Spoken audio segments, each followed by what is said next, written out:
A mother asked me yesterday if children can experience trauma. My answer that trauma can not only be experienced by children, but indeed can start in utero or even before, truly shocked her. Hi, my name is Amy Lloyd. I am founder and coach of Ascension Wellness. Let me explain. Typically, we often use the words abuse and trauma interchangeably, but they're not the same thing. They're actually completely different. And while abuse certainly sets us up for a traumatic potentiality, so can other things. Trauma is not the event that happens to you, but rather your nervous system's response to the event. And so, what does that mean? When our nervous system becomes overwhelmed, flooded, we feel like we have no choice, we feel powerless, we have no ability to protect ourselves, to escape the situation, to speak our truth and stand up for ourselves. That is a moment when your nervous system is completely overwhelmed, and that leaves us open to trauma setting in.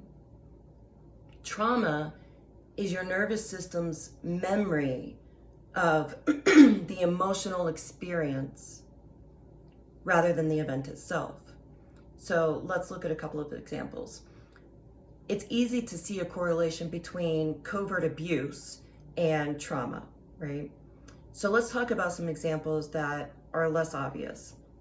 I always use this random example. You're in third grade, sitting in class, and your teacher calls on you for an answer. You don't know the answer, and internally in that moment, you are freaking out. Oh my gosh, I don't know.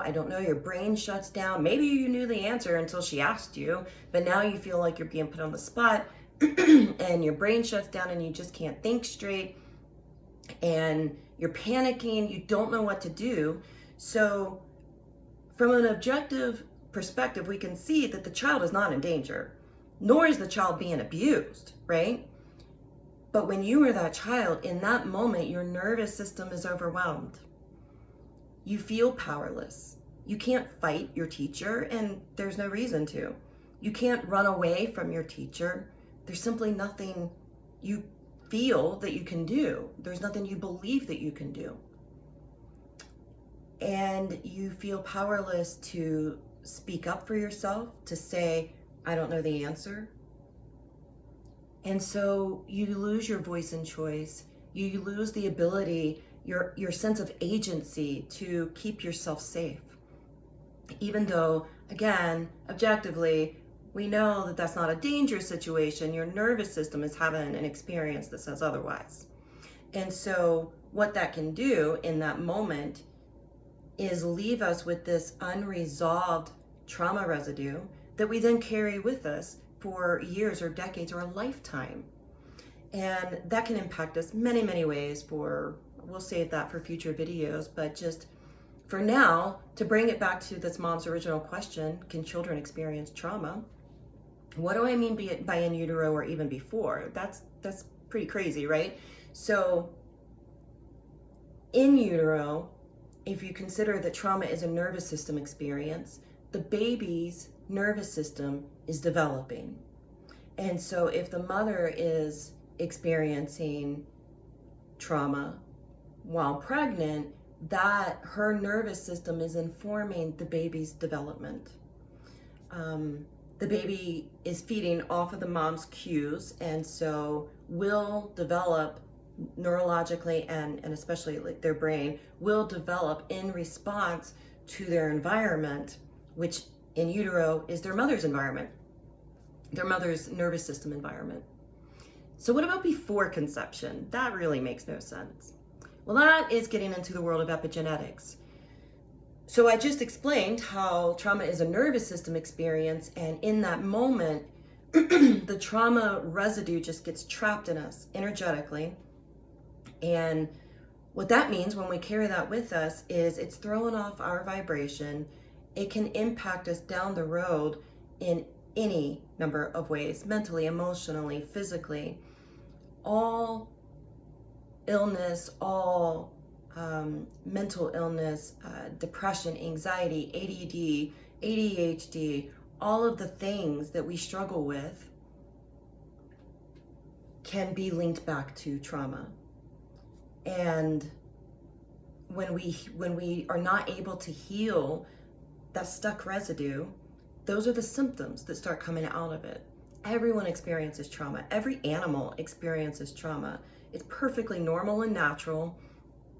It's just important for us to get out of our heads so that we can come back to our bodies to heal where that trauma has been trapped.